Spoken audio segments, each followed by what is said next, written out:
So good morning, everybody. This week's Parsha is Chayei Sarah. And at the beginning of Chayei Sarah, Abraham buys Marat HaMachpelah, the cave of Machpelah, to serve as a burial place, initially for Sarah and then for Abraham himself and various descendants.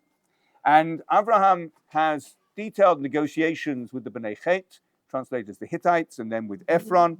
But he introduces himself in the following way. So in quote number 1, Abraham comes and he says, Ger v'toshav anochi imachem. I am a ger, I am a toshav with you. Tanu li achuzat keva imachem, give me a possession of a burial with you, ve'ekbara meiti milefanai, and I can bury my dead from before me. And we're going to analyze and try and understand a little bit about the words ger v'toshav and the interplay between the two. And I want to start with the Ramban as a sort of way in to get to Rashi, which is my real aim. And the Ramban says as follows: Ger v'toshav anochi imachem. I am a ger, I'm a toshav, which I'll roughly translate as a stranger and a resident. So the Ramban, as is his style, gives us some background information that makes the words make sense. And the background information is this. Number 2, Haya haminhag lihiyot lahem bet hakvurat ish leveit avotav. It was the custom that they would have a burial house, a sepulcher, I think we would say, each person for their family, literally for their father's house. And in addition, v'sadei kavura achad, and one big field for burial, mass grave, yikbaru bol kol hagerim. And there they would bury all the gerim. So a ger is somebody who hasn't got a family in the land. And those who have got a family in the land, they have their own burial place. But a ger does not. They have a general, anyone else gets buried here. V'hinei Avraham Omar el bnei Chet. Avram said to the Hittites, Ani ger me'eretz acheret, v'lo hinchalti me'avotai beit ha'kavurat be'eretz hazot. I am a ger in the sense that I've come from another country, and I didn't inherit from my ancestors a family burial place in this land. V'hinei ata ani toshev imachem. And now I am residing with you. Ki chafatzti l'shevet be'eretz hazot. Because I want to live in this land. I want to dwell, same word, shevet, in this land. V'lachein tanu kivru kever lihiyot li la'achuzat olam ke'echad mikem. And therefore, I'll add the word please, give me a burial place that I can have as a possession forever like one of you. So the Ramban is saying that Avram is caught between two stools. If you are a toshav, then you have a burial place that you've inherited from your parents. If you're a ger, you don't, and you get thrown into the communal burial pit. And Avram says, I'm a bit of both. I am a ger in the sense that I haven't inherited from my parents, so I've got nothing of my own to have as a burial. But now I'm no longer acting as a ger. I now want to dwell with you, because toshav and ger are sort of different. I was a ger, and in a sense, I am still a ger, in the sense I've come from another land, and now I want to be a toshav with you. Yes? I once learned also, wasn't it hard to get into be a toshav, that they really didn't want gay, and so they made it difficult for them? I don't know. There are lots of different, what I would call backstories to explain Avram's words. The Ramban is suggesting that gerim are certainly sort of second class. They're certainly sugbet. They don't get their own sepulcher. I don't know. I haven't checked every source. I don't know of a source that says it was difficult to become a toshav, but it sort of fits. It sort of explains Abraham's efforts to cross that bridge and get his own burial place. Now, why does the Ramban say this? So I would say there's two reasons. One is, well, there's an extraneous detail here. Why do we need to know so much detail about the process of buying the cave? Why do we need to know so much of the words that Avram said? And they're quite extensive. In this week's Parsha is the story of Eliezer going to find a wife for Rivka, which is detailed in great depth, and then Eliezer repeats the whole story. So there's lots and lots of detail in this week's Parsha about particular incidents where often the Torah is silent about negotiations and about parents and children, and lots of times we'd like the Torah to say what was going on here, what was said, Here we get what was said, word by word. It's all direct speech. So it could be that we can explain the Ramban as saying that these are extraneous details.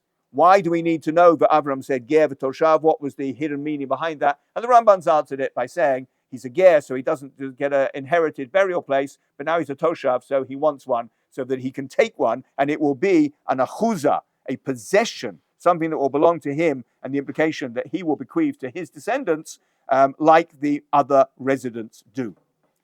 But I think there's also another agenda behind the Ramban's comments, which I won't specify right now. Let's see Rashi. And Rashi gives two explanations. And it's always exciting when Rashi gives two explanations. We have to ask why, what's insufficient about one that needs the other. So Rashi in number 3 says, Ger v'toshav anochi imachem, Ger mi'eretz acheret, v'nityashavti imachem. I'm a stranger from another land, and I am now dwelling, I added the word now, nityashavti, I have become a toshav, I have become a resident with you. And straight away, let's go look at Rashi's second explanation. So Vav Mem Aleph says Midrash Acher, there's a Midrash. So Rashi's setting us up. This is not the Pshat, this is not the straightforward explanation. It is a Midrashic explanation. He gets it from Bereshit Rabbah. Midrash Agada, yes, thank you. I said that wrong. Midrash Agada. That's the Mem Aleph. And the Midrash Agada, which he's now going to quote, the Midrashic version, Im tirtzu hareini ger. He's saying to the Bnei Chet, if you want, I will be a ger, a stranger. Ve'im lav eheyeh toshav. But if not, I will be a toshav, a resident. What does that mean? Ve'et lena min hadin. And I will take it by right, by force of a court case, as it were. Why can I take it by right? Sha'amar li HaKadosh Baruch Hu, because Hashem has said to me, L'zaracha etein et haaretz hazot. To your children I will give this land. So Avraham says, I've got two options, or rather you've got two options. You can treat me as a ger, a stranger, and we'll do a trade, and I'll pay money, and I'll get a grave. But if you don't want to do that, if you don't want to do a deal with me, then I've got all the cards. I will be a toshav, a fully fledged resident, just with the same rights as you, maybe even more so, because Hashem has said the whole land belongs to me. What's going on in this Rashi? Why does he need to bring two explanations? I think I'll go straight to the Maharal in number 4 and let him speak. Are the Hittites likely to be convinced by the argument when he says, Hashem gave it to me? Sounds a bit unlikely. That's an interesting question, and I would answer it like this. It's a similar question in the famous first Rashi in the Torah. The first Rashi in the Torah says the Torah should have begun with the first mitzvah was given to Klal Yisrael, mitzvah of Rosh Chodesh. It doesn't. It begins with the creation of the world. Why do we need to do that? It's a fascinating question. What did Rashi think the Torah was all about if we didn't have Bereshit? But anyway, and the answer Rashi gives famously is to teach that Hashem controls the world. He created the world. He can give bits of it to whomever he wants, and he gave Eretz Yisrael to us. And often people read this and say, well, it's not going to fly at the United Nations. I mean, nothing's going to fly at the United Nations. Maybe it's going to convince the new American president, but it won't convince most American presidents. And I would say that's not the target audience. The target audience is us. For us to know that we have the rights to this land. And I would suggest, and it's a good question, so I'm thinking on my feet and I'm answering your question in the way that comes to mind. It's not that Abraham needs to tell the Hittites that Hashem has promised him the land, but he needs to know for himself that Hashem has promised him the land, and therefore he can take what he wants. Just by the way, reminds me, famously, Rabbeinu Yonah, commenting the Rishon, commenting on the Mishnah in Pirkei Avot that says Abraham had 10 trials, and it doesn't say what the 10 trials were specifically. And most people assume that the 10th was the greatest, was the Akedah at the end of last week's Parsha. Rabbeinu Yonah says this was the 10th. Having to buy the cave. Hashem has promised him the whole land, and he has a really difficult time, and he has to spend a lot of money buying one little cave. And that's his test. And why that's number 10, which sort of implies it's the greatest test, that's for another shir. Okay, so that's my answer to your question. That Avram needs to tell himself, Avram knows that if he might have a fight with them, but he's entitled to take what he wants. Now, I was saying the Maharal in number 4 says, Ger me'eretz acheret v'chulei. Commenting on the words of Rashi, his first explanation was he's a ger from another land. Perush, the explanation of this Rashi is, Ma shekara'o hakatuv ger v'toshav. In what way, or how can we explain that the pasuk calls him ger v'toshav, a stranger and a resident? And here comes the point. Im hu ger einu toshav, ve'im hu toshav einu ger. If he is a ger, he's not a toshav. If he's a stranger, he's not a resident. And if he's a resident, he's not a stranger. Ela, perusho, but the explanation is, ger mi eretz acheret, etc. I'm a stranger from another land, and now I'm coming to dwell with you. That's Rashi's first explanation. And I would say that running through the Ramban and others we're going to see, but particularly this Rashi, it's hinging on the question, are the words ger and toshav compatible or are they not compatible? Can you be a ger and a toshav at the same time? We'll come to that. There is something called ger toshav without the vav, but we will come to that. So that's, and I learned this from Nechama Leibowitz, her way of analyzing, particularly when Rashi gives two different explanations, what's the difference between them? And she says the first explanation in Rashi in number 3, ger v'toshav, ger me'eretz acheret yishavti imachem, is a way of reconciling and saying you can be a ger and a toshav at the same time. I think there might be other ways of reading that first line. I'll mention in a minute, but it makes sense to say that Rashi's first explanation says you can be a ger and a toshav simultaneously, but you have to construct the case of how that comes about. He's a ger because he came from another land, but he's now a toshav. He still came from another land, so the ger status doesn't disappear, but the toshav status is now added, and it's compatible. He's a ger because he used to live somewhere else. He's not a native-born Canaanite or Hittite, but he is now a toshav. So the two are existing simultaneously. But Rashi has to spell out how they can exist simultaneously. Rashi's second explanation, what's the key there, is they are incompatible. They are mutually exclusive. And according to Rashi, the way he puts it, Abraham says, I will either be a ger or a toshav. And how can therefore you be both? So Rashi explains the vav, as in ger v'toshav, means either or. Ger or toshav. I don't know if that's a legitimate translation of the vav. I think it probably is, but certainly in a midrashic sense, ger v'toshav, Rashi explains, is either a ger or a toshav. So the point is, the distinguishing feature between the first and second explanation of Rashi is, can you be a ger and a toshav simultaneously? According to the first explanation, yes. It takes a little bit of work to make them work together. Ger me'eretz acheret v'nit yashavti imachem. And according to the second explanation, no way, they can't fit together. And therefore, when he says ger v'toshav, he means ger or toshav. So feeding that back into the Ramban, I would suggest that the Ramban's aware of this question as well.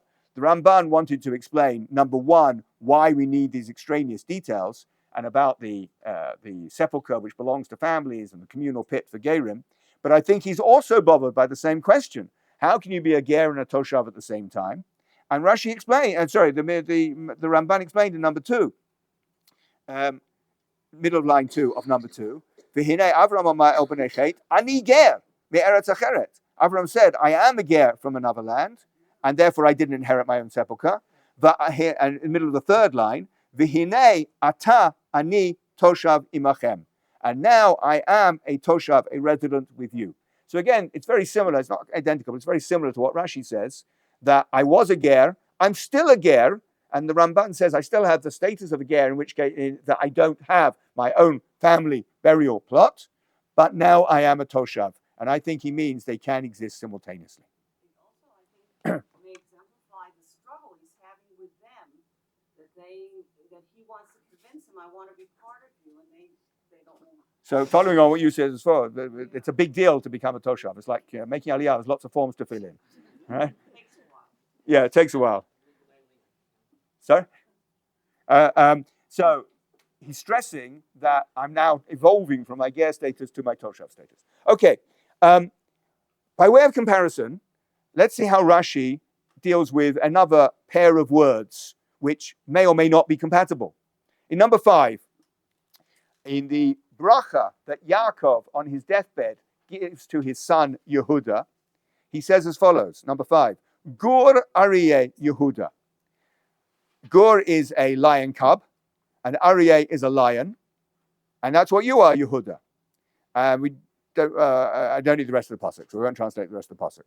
Rashi in number 6 on the words Gur Aryeh says as follows: Al David nitnava. It's a prophecy relating to David. King David was a descendant of Yehuda, and Rashi, as is his style, says the brachot to the brothers are evoking things in the future, prophecies of things that are going to happen to their descendants in the future. So it says Rashi, Gur Aryeh refers to David. B'techila Gur, at the beginning, he was like a lion cub. And then he quotes from what the people said to David, and they said, Bihiyot Shaul melech aleinu ata hamotzi v'hamevi et Yisrael. The people, when David becomes king, some of his supporters say, when Shaul was king, you were the one who brought us out and brought us in. So you were a leader of the army at a time when Shaul was king, i.e. when you were young. And then says Rashi, Ulebasof Aryeh. And in the end, he's a lion. Keshamlichuhu aleihem, when they made him king over them. So Gur Aryeh refers to 2 different phases in David's life. When he was a Gur, a young lion cub, and when he's an Aryeh, a more mature, seasoned lion. And he's a lion because he's king, because lions are kings, and he became king of the Bnei Israel, so that's when he became an Aryeh. But why is this relevant to what I was saying before? Because Rashi is saying Gur and Aryeh cannot be compatible. They are mutually exclusive. Either you're a lion cub or you're a grown-up lion. So when Yehuda is described as a Gur Aryeh, or rather when David, descendant of Yehuda, is described as Gur Aryeh, the reason it's a Gur Aryeh is it's because he was once a Gur and now he's an Aryeh. Without the Vav, yes? We'll see what the fancy term for this expression is soon. The Rashbam. So I bring the Rashbam here, and I'll bring the Rashbam on our pasuk about Avraham, but we'll see, hopefully you'll see why I do it in this order. The Rashbam, Rashi's grandson, speaks respectfully about Rashi's commentary, but usually disagrees with it, and in particular avoids Midrashim and goes straight for what he believes to be the Pshat, the simple explanation. In number 7, the Rashbam says on the words Gur Aryeh Yehuda, Kamo, V'hinei Kafir Ariot. What's a kafir? A young lion. So a kafir Ariot is a young lion of the lions. And that's a pasuk from Shoftim. Hana'ar Karui Gur. The young one is called a Gur, a lion cub. Kedichtiv Batoch Kafirim Revta Guriyaha. Amongst the lion cubs, she raised her, amongst the young lions, she raised her cub. So we see that the word Gur means a young lion. And continues the Rashbam, Lefishu kal v'gibor yoter me'arei zaken, because a young cub is lighter and more strong, fiercer than a old lion. Mamshil et Yehuda legur ariot. So he compares Yehuda to a gur ariot, a young of the lions. Says the Rashbam, that's what gur aryeh means. It means a lion, but a young lion. And young lions are better than old lions because they're swift and they're fierce. So that's why David is compared to, or maybe it's Yehuda, I'm not sure, is compared to a young lion rather than an old lion. But what's the difference between the Rashbam and Rashi? The Rashbam says Gur Aryeh is a single idea. It's not 2 separate ideas which exist at 2 different time frames. It's the same idea. And it means young lion, Aryeh lion, Gur young, or the young of lions. It's a smichut maybe. Young lion. So whereas Rashi sees these 2 words, and I say you can't be a Gur and an Aryeh at the same time, so Rashi has to explain Gur refers to when David was young, Aryeh refers to when David was old. The Rashbam is not bothered by that. The Rashbam says no, Gur Aryeh means a young of the lions. It's not 2 separate things. And it won't be surprising now to go back to the Rashbam on our pasuk in number 8. The Rashbam says about Ger v'toshav anochi, me'eretz nochriya ba'ati lagur kan, from a foreign land I have come to lagur, to dwell here. Gur, i.e. Ger. I've translated Ger up to now as stranger, but Gur also means to live, someone who lives here. a settler, maybe. No, Toshav is resident. So, Ger v'Toshav anochi, me'eretz nachriya bati lagur kan, v'nit yashavti imachem, and I am now, and I'm going to add the word also, not my word, not his, I am now dwelling with you. I'm a resident with you. V'lachein eli makam kever avot hena, sorry. Therefore, I don't have any burial place from my ancestors here, like the Ramban.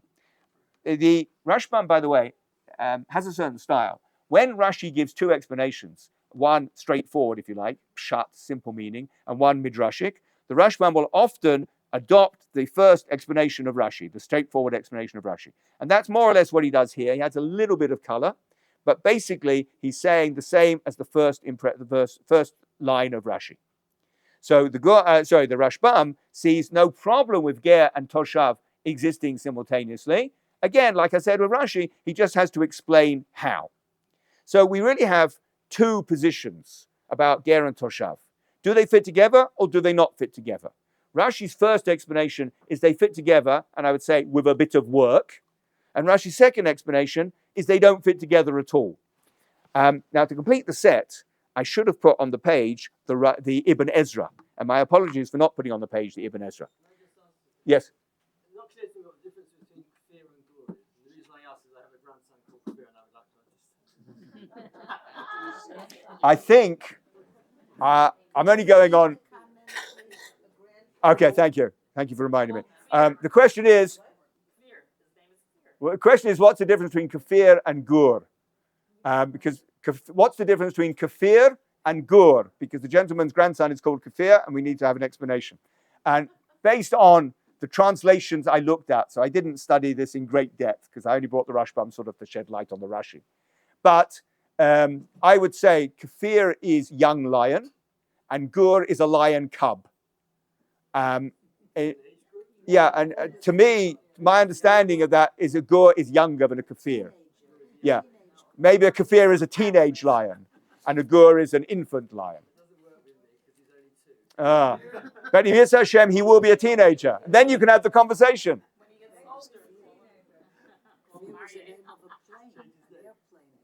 Okay. But we have to go back and carefully look at the Rashbam on those original Pesukim. Okay. I apologize for not including on the page the Ibn Ezra. But the Ibn Ezra says as follows. Ger levado hu halan. A ger by itself is somebody who stays for the night. V'toshav, and read the next four words, listen very carefully. I'm sorry they're not on the sheet for you. V'toshav hu hager hayoshev ba'aretz. And a toshav, that is the ger who is living in the land. So ger on its own is somebody who's just passing through and staying for a very short period, like overnight. And ger v'toshav is a ger who now lives in the land. And why I think this is interesting, so for my paradigm, if we go back to the model, do ger and toshav coexist? For the Rashi's second explanation, no, they can't. I'm either a ger or a toshav. For Rashi's first explanation, sort of with a bit of work. If you can explain the case, you can show how you can be a ger and a toshav at the same time. But for Ibn Ezra, they fit perfectly together. One is just a subset of the other. You can be a ger, and you can be a ger v'toshav, which is a ger who is now living, without what I would call work to set up the case. According to the Ramban, the two exist perfectly together. Ger is a type, or ger v'toshav is a subset of, there's a ger, and there's ger v'toshav. And the ger v'toshav fit together perfectly, and they mean somebody who's now living here.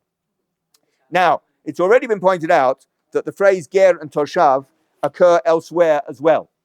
If you look at number 9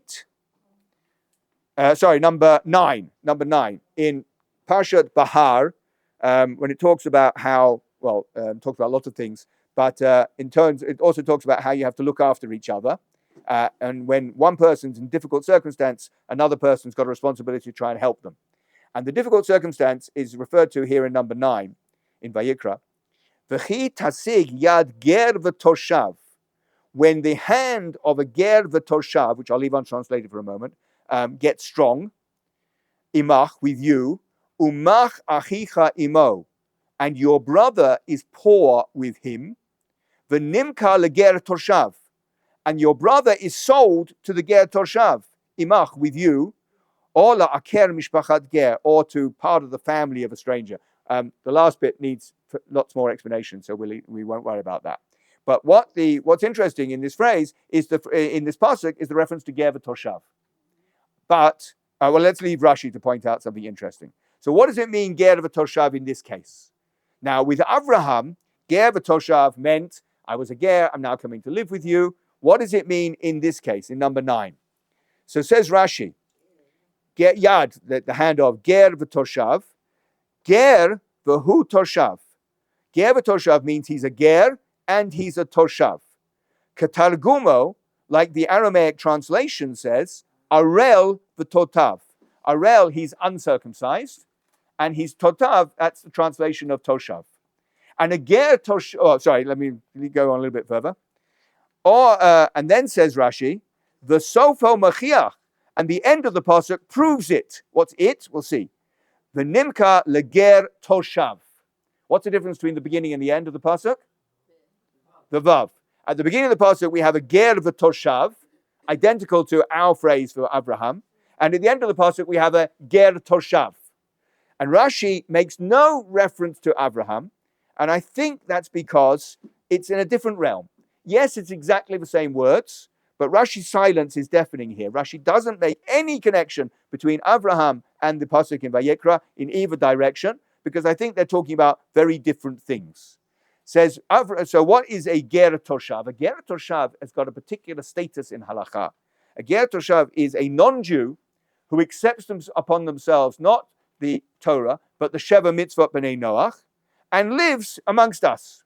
And there's a certain status that a ger toshav has, and a ger toshav needs to be treated in a certain way. They're not Jewish, but they do deserve some sort of rights.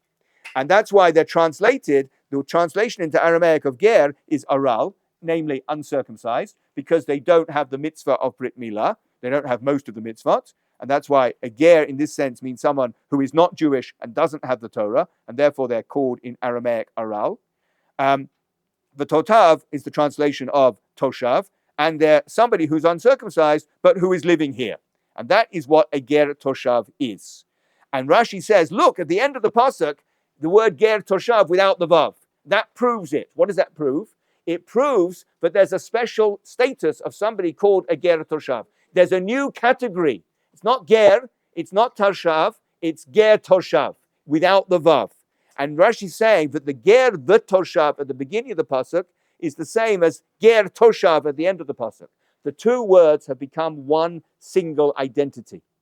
And I put on the bottom of the page as a footnote a bit of Greek, because I wanted to sound posh.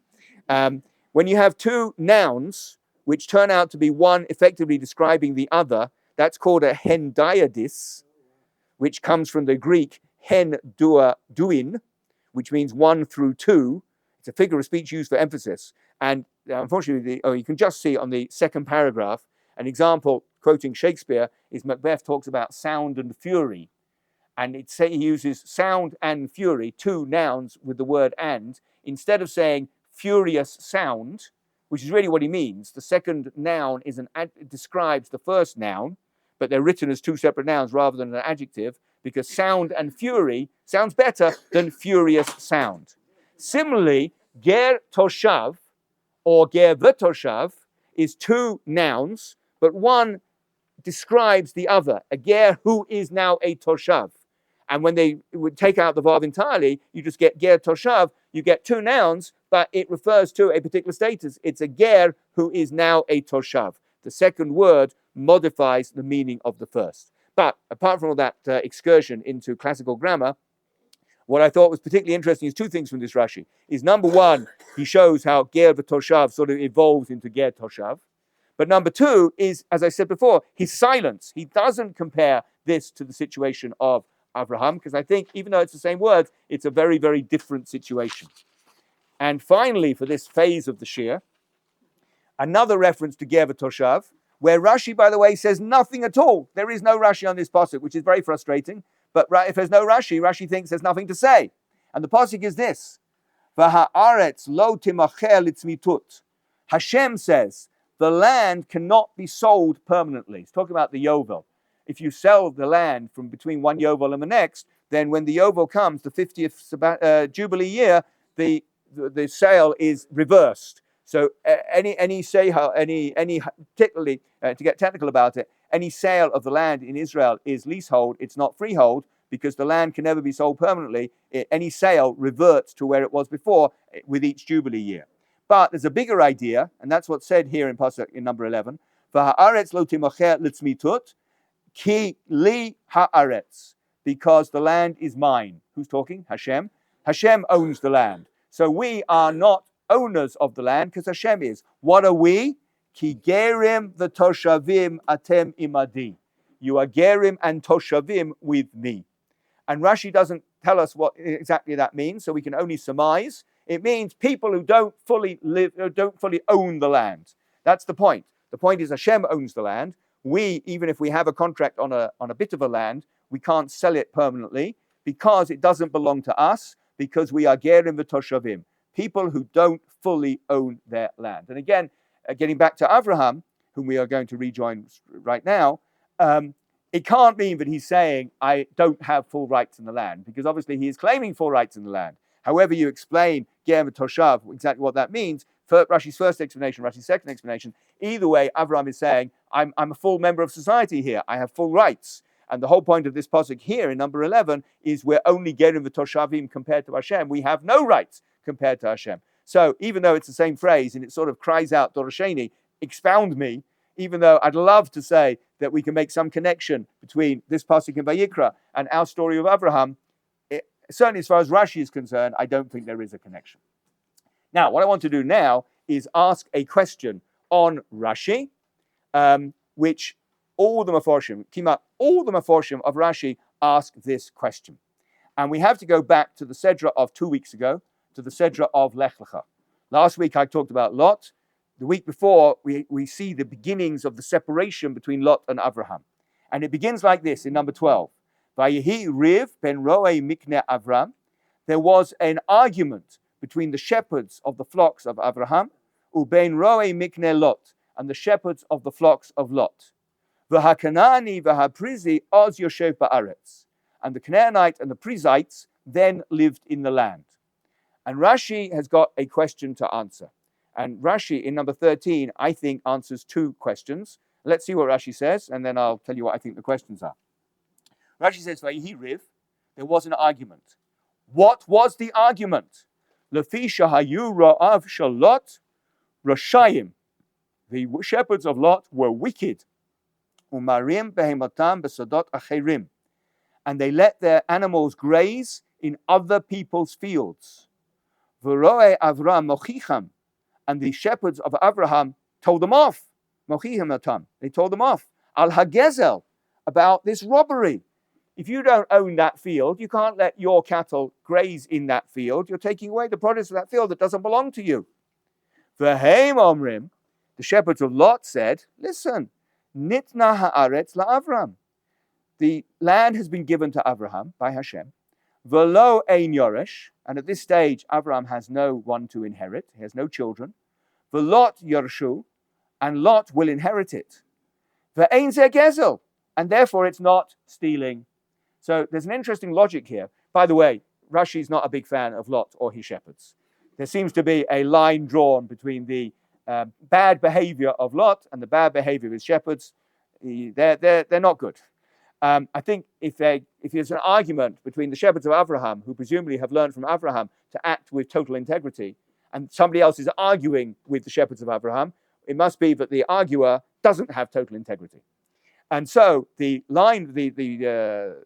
argument that they use is Abraham has been given the land, and Abraham has no descendant, has no inheritor, and Lot, who is his brother-in-law, will obviously get the land, and therefore we're not stealing when we use the land outright now. There's a lot of ifs in that, but that's what they claimed.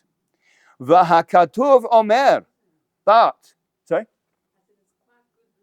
It's quite good reasoning. There are some flaws. We could possibly point out some logical fallacies, but the big one is this.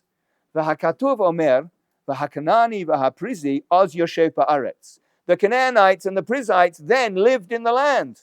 V'lo zacha ba Avram adayin. And Avram had not yet merited the land.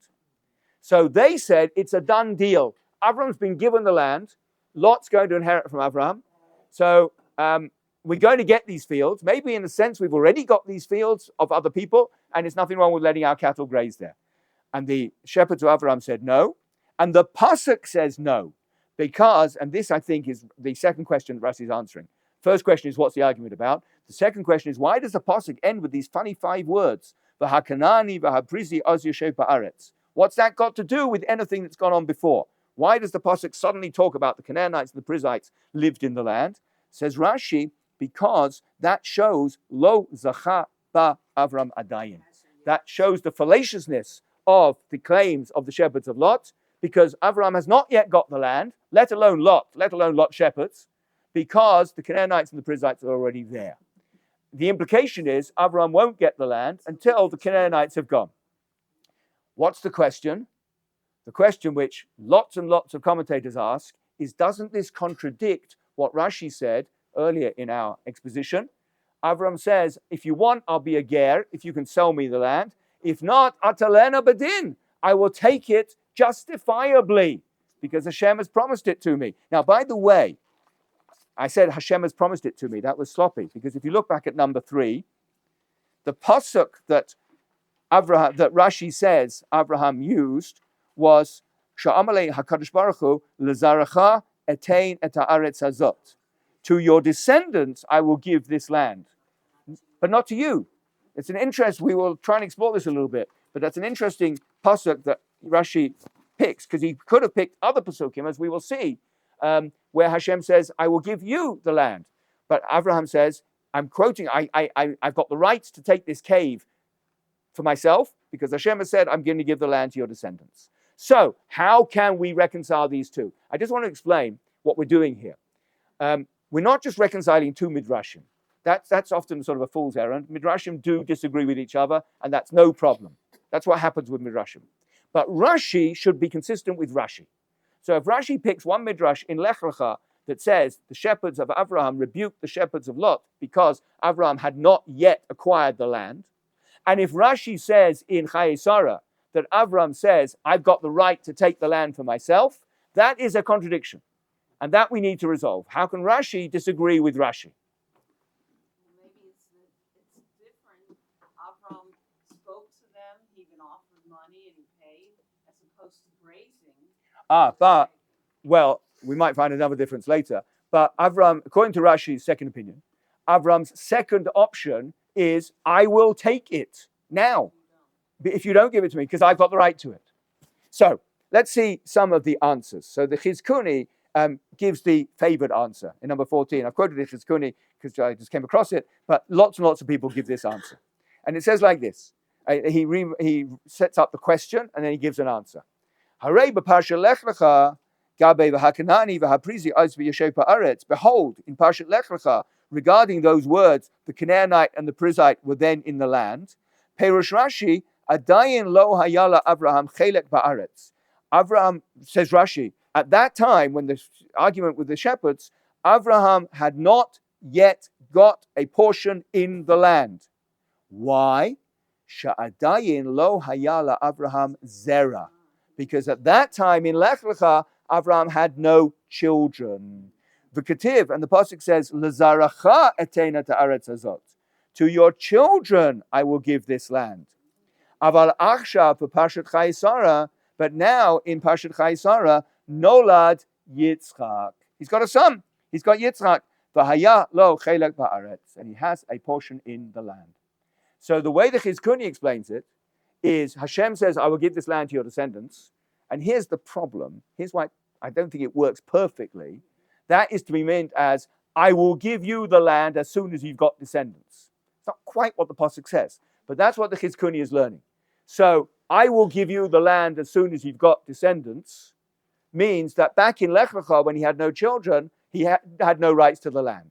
But now in Chayei Sarah, where he has got children, and particularly he's got Yitzchak, and that's his future, and that's the ancestor of his descendants, now he's got the land. So we're dealing in a different phase, a different time frame.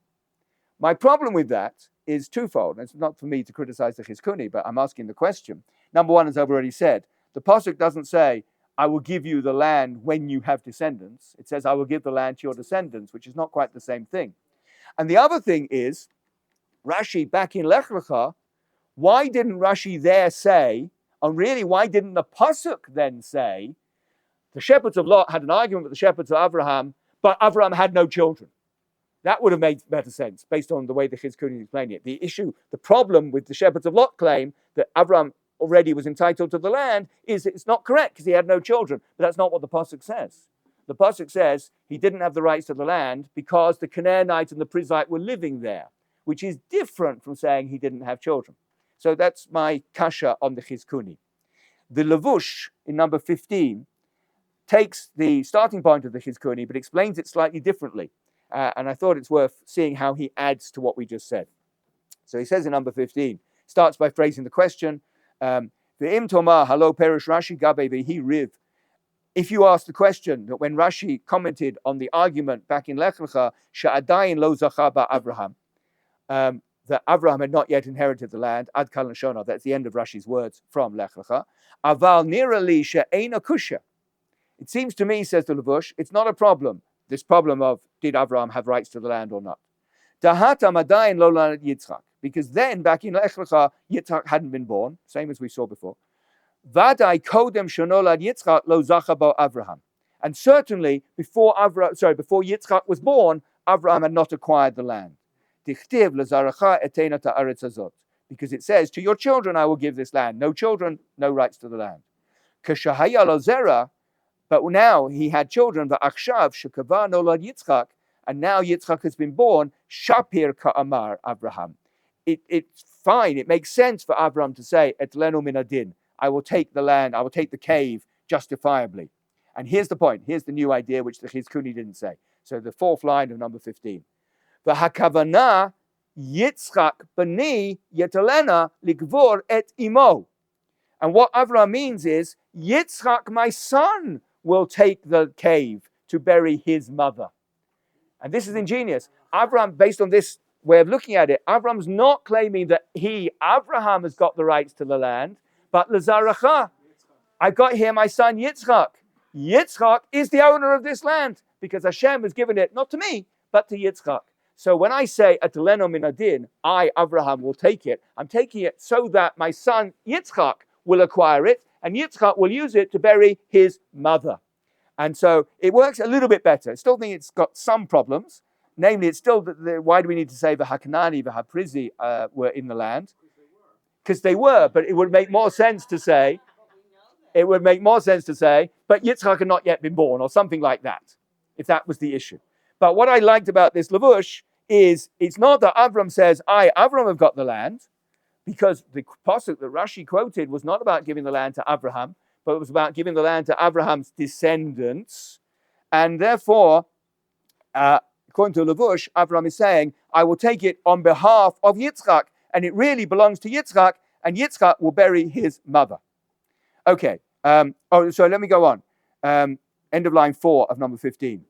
V'zehu shesayem Rashi, and that's why Rashi concludes, Vehevi pasuk zeh she'amar ba lezaracha etena ta'aretz. That's why Rashi quotes the pasuk, I will give it to your descendants. V'lo hevi pasukim acherim, and he didn't bring other pasukim, shehuftach bam Avraham, that the land was promised to Abraham himself. For instance, lech etena, I will give you, etc.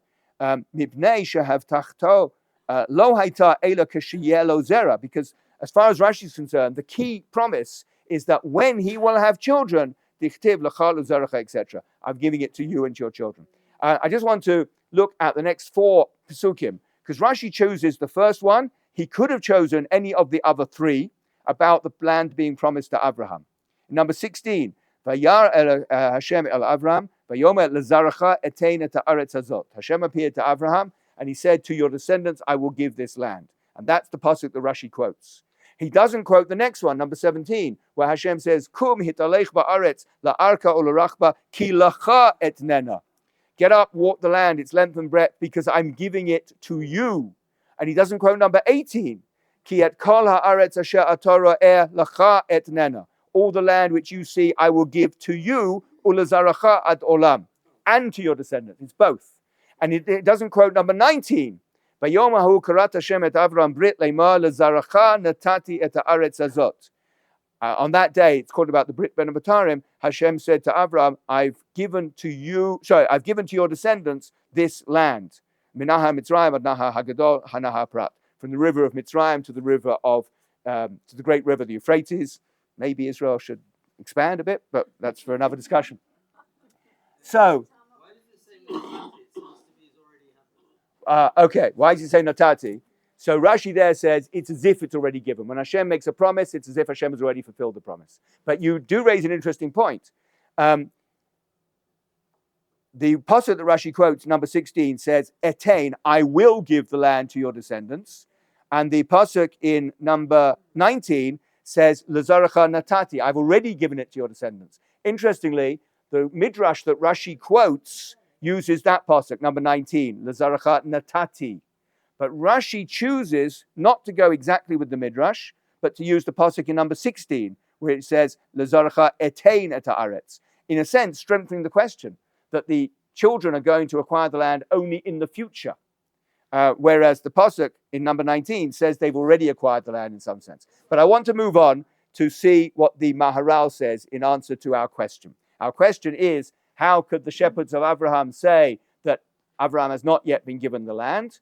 And the pasuk says that, and Rashi says that. And how can the same Rashi say that Abraham is saying to the Bnei Chet, I can take it because it's mine already? So we've seen one answer, that Yitzchak wasn't born the first time, Yitzchak is born the second time. But the Maharal has a very different answer, which I'm afraid is hard to understand, but we're going to have a go. Number 20, Uber Midrash, Rashi quoting the Midrash, and the Maharal says, V'im tomar halo perish Rashi gabe vehi riv she'adayin lo zacha ba Avraham. If you ask the question, which the question we keep coming back to, that in Lech Lecha, where was the argument, Avraham had not yet acquired the land. V'yirel omar dahachi ka'amar. And it seems that this is what you have to say to answer the question. Ki me'achar she'HaKadosh Baruch Hu atid litein lo ha'aretz legamri. Ki me'achar she'HaKadosh Baruch Hu atid litein li, ha'aretz legamri. Avraham is saying like this to the Bnei Chet, or to himself when he's dealing with the Bnei Chet. Since HaKadosh Baruch Hu in the future is going to give me the whole land, l'chol habachot yesh li zechut ba'ata. At least I have some rights in it now, likbor et hamet, to bury the dead. V'kevan sha'atem ein rotzim limkor, and since you don't want to sell it to me, ekach ota kach mitzat hadin, I will take it justifiably. Sha'akadosh Baruch Hu amar lezaracha etein et haaretz, because Hashem has said, I'm going to give it to this land. That's right, I'm going to give your children this land. This Maharal is hard to understand. And my go-to places for explanations of the Maharal, put their hands up. What does the Maharal mean? He says, I understand the question. The question is that the shepherds of Avraham incident showed that Avraham had not yet acquired the land. And nothing has changed. The Maharal doesn't go in for the Yitzchak being born business. Nothing has changed essentially. But Avraham's argument is this. I am going, or my descendants are going to get the land in its entirety. And therefore, at least I can have a little piece to bury my dead. And what does this mean? What is the connection between the fact that he wants to bury his dead and the future that he will own the land, even though he doesn't own it now? So, sorry? He buys the whole field, but he's not bought it yet. This is the beginning of a discussion. He's saying to the Bnei Chet, according to Rashi, I can take it for myself. And he hasn't yet been given it by Hashem. We know that from Rashi on Lech Lecha. Because they haven't moved. But the Maharal seems to be saying, and I'm not able to explain, I'm going to hopefully give some explanation, but right now I haven't, that I'm going to get the land in the future, so now I can have a little piece to bury my dead. That's not what I think you're emphasizing. He's saying, so I can bury nothing else. I can bury. Okay, but why is it that he can bury and nothing else? For the future is that it'll be for the people in the future to come to. Okay, so you're a little bit ahead of me. Yes, I'm moving in that direction. But sorry? Why is he the right to bury it? Why has he got the right to bury it? Okay, let's I want to look at a couple more sources. and then see if I can give my own explanation. So one source in number 21, it's not directly related to our case, but you can see it impacts on it. The Gemara gives a halacha about somebody who owns a grave and sells it. So Shimon's buried in this grave. Reuven now is the possessor of the grave. Moche kivro, the derech kivro. If one sells a grave and the pathway to the grave, umakom ma'amado, and the place where people would stand to make their hespedim, ubeit hespedo, another place where they make the hespedim. Ba'im b'nei mishpacha, the kovrim oto bal korcho. The members of the family can come and bury in that grave against the will of the new owner. Rashi adds, bal korcho shalokeach. Mishum pekam mishpacha. Because otherwise it's a blemish to the family. Again, Reuven dies. I said it differently before. Reuven dies and he's in a grave. And his family planned to be buried in the same family grave in the future. But that grave is then sold to somebody else. Shimon. He's no relation. Shimon says, this land is all mine and I can put up a fence and you can't come in. No, Shimon hasn't got the right to do that. Reuven's family can always have access to the grave, because if they don't, it's a bagam mishpacha, it's a blemish on the family. So if Reuven is buried in the family grave, then Reuven's descendants can always use that grave. And the owner of that land from a different family has no right to stop them. And this is not quite explaining the Maharal, but is showing that there's some special connection between a grave and the people who may not own the grave now, but their family is buried there. And that perhaps sheds some light on Avram saying, I don't own this land, but I can have a burial place. There's another very interesting analysis from the Nachalat Yaakov, which is a Rav Mordechai Yaffe, I looked this up, a 17th century commentary on Rashi. And he says, he asks the question that we all ask, and he says, number 22. The Zeh Hadin hu kamo amar nichsei lacha va'acharecha leploni. The Gemara says, if you say, I've got some possessions, awesome, and I'm saying they go to you, and after you, they go to him. I'm giving my possessions to Reuven, but I'm stipulating that after Reuven dies, they'll go to Shimon. That's my stipulation. The Amrin on Perek Yosh Nachalem, we say in the Gemara in Bava Basra, Amar Rebbe Lazar, Kol ha'omer acharecha ka'omer me'achshav dami. Anyone who says, and after you, it's like they've owned it from now. So I say to Reuven, you have the land, and then when you die, it goes to Shimon. It's as if Shimon's already got a claim to it. Ad kan, end of quote from the Gemara. End of the second line, beginning of the third. Te'ein l'Reuven ela ha'perot bilvad v'haguf hu l'sheni.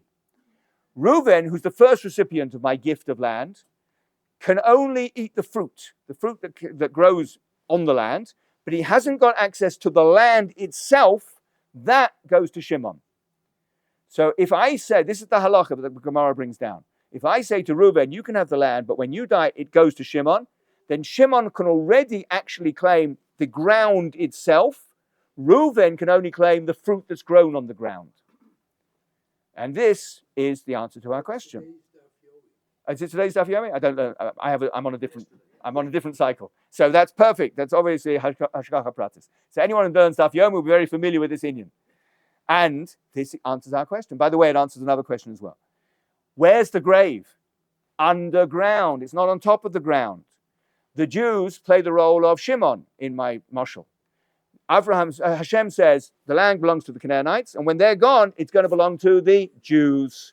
And therefore, the Canaanites can only eat the fruit on top, but the Jews have access to the ground itself.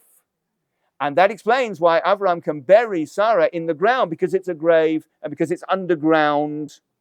And the Nachalat Yaakov says it answers another question as well. Also in this week's Parsha, Eliezer goes with 10 camels, and they're recognized as Abraham's camels. How are they recognized as Abraham's camels? So Rashi says they're muzzled, so they don't eat the produce of the fields as they go through them. To which we could ask the question, doesn't Abraham own all the fields? And this answers it, because the produce is growing on top of the field, and therefore it doesn't belong to Abraham yet. If it were underground, it would belong to Abraham. But the fruit that's growing on top of the field doesn't belong to Abraham, so that's why he muzzles his camels and we don't eat from it. So V'nachalat Yaakov, learning this Gemara, right? He's obviously learning Daf Yomi as well, is able to answer the question. The significance of the grave is that it's underground. It's not on top of the ground. But I would like to take all these ideas and give my own interpretation, or what I'm trying to work out in the Maharal. The nature of a grave is unique compared to any other property holding. And perhaps that's why the Torah tells us about Avram's great efforts to buy a grave, because a grave lasts forever.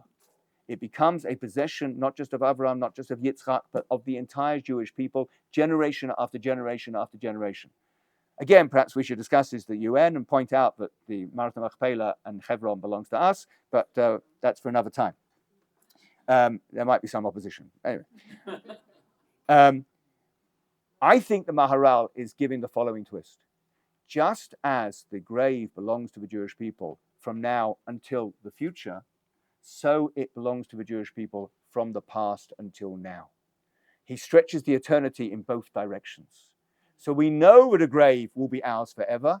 The Chiddush, the novel idea of the Maharal, in order to explain Rashi's Kasha on Rashi, is that the grave has already belonged to us from the beginning of time. That's what a permanent possession means. That's what an achuzat olam means. It's forever. But forever means there was no end point and there was also no starting point. So I would like to suggest, nervously, and I may well be contradicted by greater students of the Maharal, but the Maharal is saying, since he's going to get the land in the future, in terms of a grave, which is by definition a permanent possession, that permanent possession is already his. And I see that in the words of the Maharal, where he says, since I'm going to get the land forever, I can now have a grave in it now. So my eternal connection to the land, as in terms of graves, is already started. And that, I would suggest, is the Maharal's answer. And to sum up, why do we need to have this opening perek in this week's Parsha? So as I said, it's an interesting question why we have such detail about it. And the various answers are given, but the most obvious answer is the one staring us in the face, because we have to know about our rights to Eretz Yisrael. We have to know about our striving to acquire Eretz Yisrael, and Avram lays the way for us to do that. But particularly when it comes to a grave, it gives us an eternal connection to Eretz Yisrael. Thank you very much. Shabbat Shalom.